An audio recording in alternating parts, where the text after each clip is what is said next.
केकेपी math में आपका स्वागत है।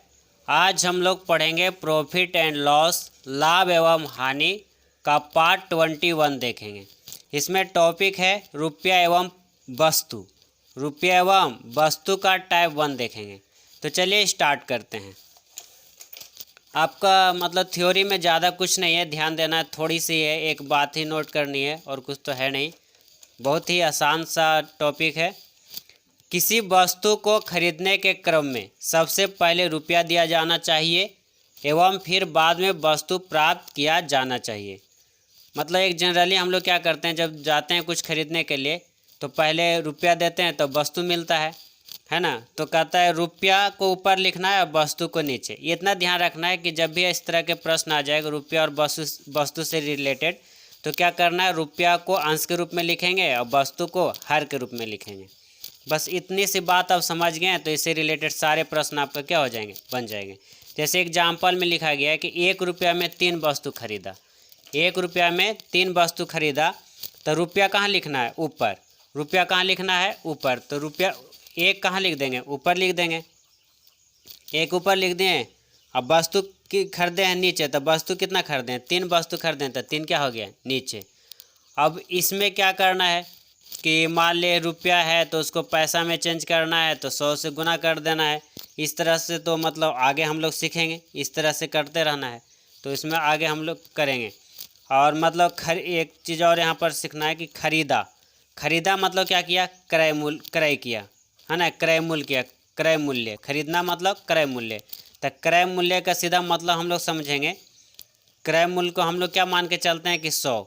क्रय मूल्य को क्या मान के चलते हैं, 100 मान के चलते हैं कि क्रय मूल्य की गणना हम लोग क्या करते हैं, 100 पर करते हैं। तो बस इस तरह से इतना बात तो आपको समझ में आ गया। अब यहाँ जैसे 2 रुपये में 3 वस्तु खरीदा, तो 2 ऊपर लिख देंगे और 3 कहाँ लिख देंगे, नीचे। और 100 से गुना कर देंगे, क्रय मूल्य से क्या कर देंगे, गुना कर देंगे। यहाँ तक तो आपको कोई तकलीफ नहीं हो रहा होगा। आगे देखते हैं और एग्जाम्पल। जैसे मान लीजिए यहाँ पर 1 रुपया में 5 वस्तु बेचकर 20% हानि हुआ। 1 रुपया में 5 वस्तु बेचकर 20% हानि हुआ, तो रुपया कहाँ है, ऊपर लिख दें रुपया। 1 रुपया 5 वस्तु खरीदे थे और क्रय मूल्य 100 गुना कर दिए। यहाँ तक तो आपको कोई दिक्कत नहीं। अब कह रहा है बेचकर कहेगा तो क्या समझेंगे, विक्रय मूल्य। बेचकर कहेगा तो क्या समझना है, विक्रय मूल्य। विक्रय मूल्य मतलब बेचना, क्रय मूल्य मतलब खरीदना। यहाँ तक तो आपको क्लियर हो गया होगा। आगे चलते हैं, एग्जाम्पल एक और देख लेते हैं। 5 रुपये में 12 वस्तु बेचने से 35% लाभ हुआ। तो 5 रुपया कहाँ लिख देंगे, ऊपर। वस्तु कहाँ, नीचे। यहाँ तक कोई दिक्कत ना। क्रय मूल्य है तो क्या करेंगे, गुना करेंगे, 100 गुना कर देंगे 100। अब कभी कभी कहेगा कि 25% लाभ हुआ, तो 25% लाभ हुआ तो क्या करेंगे। अब यहाँ तो क्रय मूल्य 25%, क्रय मूल्य का तो यहाँ कोई मतलब नहीं है। तो 25% लाभ का मतलब है, तो रुपया ऊपर वस्तु नीचे, प्रतिशत है 25, तो 25% नीचे लिख देंगे।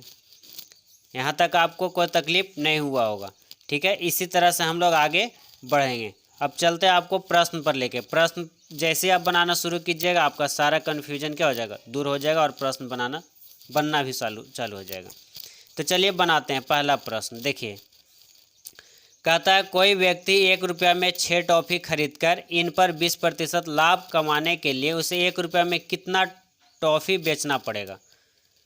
तो रुपया ऊपर, 1 रुपया में 6 टॉफ़ी खरीदा है तो 6 कहाँ, नीचे। यहाँ तक तो कोई दिक्कत नहीं। तो 1 रुपया में 6 टॉफ़ी खरीदा है तो क्रय मूल्य कितना, 100। अब कहता है कि 20% लाभ कमाना है, तो 20% लाभ कमाना है तो 100 पर 20% लाभ कमाना है तो 120। यहाँ तक आपको कोई तकलीफ नहीं हुआ होगा। अब इसको हल कर दीजिए, आपका आंसर निकल जाए कि 1 रुपया में कितना टॉफ़ी बेचना पड़ेगा। कटता है तो काट दीजिए, 0 0 कट गया। 6 दूनी 12, 5 दूनी 10, यानी कि 1 रुपया में 5 टॉफ़ी बेचना पड़ेगा। जो नीचे रहेगा उसी को बेचना पड़ेगा। टॉफ़ी यानी चॉकलेट बेचना पड़ेगा। यहाँ पर 1 रुपया में 6 टॉफ़ी क्या किए थे, खरीदे थे। तो अगर हमको लाभ कमाना है तो 1 रुपया में क्या करना पड़ेगा, 5 टॉफ़ी बेचेंगे तो हमको क्या होगा, 20% का लाभ होगा। क्या हो जाएगा, 20% का लाभ होगा। यहाँ से क्लियर है, कोई डाउट नहीं। आगे बढ़ें। कहता है 1 रुपया में 10 सुई बेचने पर 20% लाभ हुआ, तो बताएं कि उसने 1 रुपया में कितना सुई खरीदा। तो रुपया ऊपर नीचे वस्तु हो गया, ठीक है। 40% लाभ हुआ, 40% क्या हुआ, लाभ हुआ, तो 140। तो कह रहा है बताएं कि उसने 1 रुपये में कितना सुई खरीदा था, कितना सुई खरीदा था यानी क्रय किया था ऊपर 100। इसको हल कर दीजिए। ये 0 से 0 क्या हो गया, कैंसिल।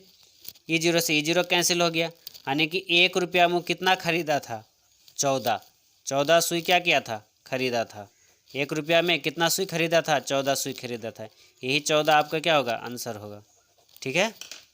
आगे बढ़ें और एक प्रश्न देखते हैं। 1 रुपया में 3 नींबू खरीदा गया, इन पर 20% लाभ कमाने हेतु उसे 2 रुपया में कितना नींबू बेचना पड़ेगा। तो एक तरह से कहें तो विक्रय मूल्य ही कह रहा है ना निकालने के लिए। तो 1 रुपया में 3 नींबू, 1 रुपया में 3 नींबू और 20% क्या हुआ, लाभ कमाने हेतु। तब 20% लाभ कमाया है 120 ऊपर, और तब क्रय मूल्य क्या होगा, 100। यही तो करना है। अब हल कर दीजिए, आपका आंसर निकल के आएगा। ये 0 से 0 कट गया, 3 चौक 12, 2 दूनी 4, 5 दूनी 10, यानी कि क्या हुआ, 2 रुपया में कितना नींबू, 5 नींबू। 2 रुपया में 5 वस्तु, 2 रुपया में 5 नींबू, यानी रुपया ऊपर वस्तु नीचे। तो कह रहा था 2 रुपया में कितना नींबू बेचना पड़ेगा, तो 2 रुपया में कितना नींबू बेचना पड़ेगा, 5 नींबू बेचना पड़ेगा। ये आपका आंसर हो गया। 5 आपका क्या हो गया, आंसर हो गया कि 2 रुपया में 5 नींबू क्या होगा, बेचना पड़ेगा। आपको होमवर्क में 3 राइटर बुक RS अग्रवाल का बुक होगा, आप निकालिए 3 राइटर और बना लीजिए जाके। क्वेश्चन नंबर 49 पेज नंबर 254 पर, क्वेश्चन नंबर 50 यानी 50 पेज नंबर 254 पेज पर ही, और question number 256 page number 254 page पर आपको मिल जाएंगे। जाके आप बनाइए, प्रैक्टिस कीजिए। आज मतलब रुपया एवं वस्तु का टॉपिक स्टार्ट हुआ, तो आज यहीं पर छोड़ देते हैं। कल हम लोग इसमें आगे देखेंगे। इसमें 3 टाइप के आपके प्रश्न मिलेंगे। टाइप 1 नहीं 4, मेनली तो 3 टाइप का है, लेकिन हम 4 टाइप करेंगे। टाइप 1, टाइप 2, टाइप 3 बारी बारी से देख लेंगे। फिर तीनों के मिला करके यानी जटिल प्रश्न जिसको बोलते हैं टाइप 4 कर लेंगे। तो उससे ज़्यादा आपको प्रश्न एग्जाम में आने वाला नहीं है। टाइप 1, टाइप 2, टाइप 3 में ही आएंगे, और ये तीनों को मिला देंगे तो टाइप 4 हो जाएगा, जिसको हम लोग जटिल प्रश्न कहते हैं। उससे हार्ड फिर प्रश्न आपको एग्जाम में आने वाला नहीं होगा। तो आज के लिए इतना ही। वीडियो को लाइक कीजिए, शेयर कीजिए और सब्सक्राइब कीजिए। धन्यवाद।